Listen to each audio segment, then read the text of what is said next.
হ্যাঁ, তারেক রহমানের হাত ধরেই এই গণ উত্থান জাগ্রত হবে। তারেক রহমানের হাত ধরে গণতন্ত্র মুক্তি পেতে পারে বলে কোনো কথা আমরা বিশ্বাস করি না। জনাব তারেক রহমান ওনার এই বিগত 17 বছর 18 বছরের নির্বাসন জীবনে যে বক্তব্য রেখেছেন এক এবং অদ্বিতীয়, এখানে কোনো দ্বিমত করার কোনো সুযোগ নেই। আমরা মনে করি, বাংলাদেশের 20 কোটি মানুষ মনে করে, তারেক রহমানের হাত ধরেই বাংলাদেশে আবার নতুন একটি গণতান্ত্রিক অধিকার সূচনা হবে এবং গণতন্ত্রের সূচনা হবে।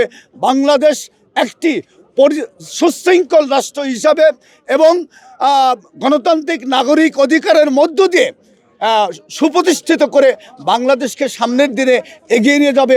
কিউব হোল্ডিংসের গল্পে সেই রেখাটি আঁকা হয়েছিল আজ থেকে 1 যুগ আগে। নকশাই আমাদের ভাষা। Cube holdings limited. তারেক রহমানের কাছে আমরা একটা আশা করব, এই যে সোনার বাংলা, যেন কোনো দুর্নীতি, চাঁদাবাজ, কোনো রকম কালোরাজ এগুলো যাতে না হয়, সেগুলোর কাছ থেকে অ্যালাউড থাকতে হবে। সুন্দর সঠিকভাবে দেশকে পরিচালনা করতে হবে। আর এগুলোর মাধ্যমেই যেন কোনো বিশৃঙ্খলা, দুর্নাম, বদনাম এটা যেন না হয়, সুন্দরভাবে যেন উনি দেশটাকে পরিচালনা করেন। হ্যাঁ, তারেক রহমানের হাত ধরেই এই গণ উত্থান জাগ্রত হবে এবং এই গণতান্ত্রিকে আবারও নতুনভাবে নতুন রূপে রূপান্তর হয়েছে। এবং গতকাল তারেক রহমান এসেছেন, ভাষণ দিয়েছেন।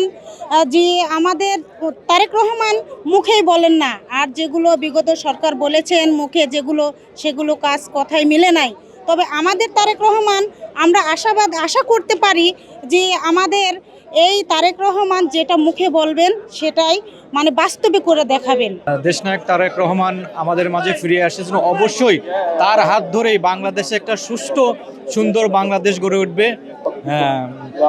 এটা আমাদের সবার আশা। গণতন্ত্র মুক্তি পাবে, এই সারা বাংলাদেশের মানুষের এটাই আকাঙ্ক্ষা যে তারেক রহমান এসে গণতন্ত্র পুনরুদ্ধার করেছে। ইনশাল্লাহ এখনো তো অনেক ষড়যন্ত্র করতেছে, এই তারেক রহমানের আশা নিয়ে অনেক ষড়যন্ত্র ছিল, কিন্তু ইনশাল্লাহ সব ষড়যন্ত্র আমাদের মাঝ থেকে দূর হয়ে গেছে।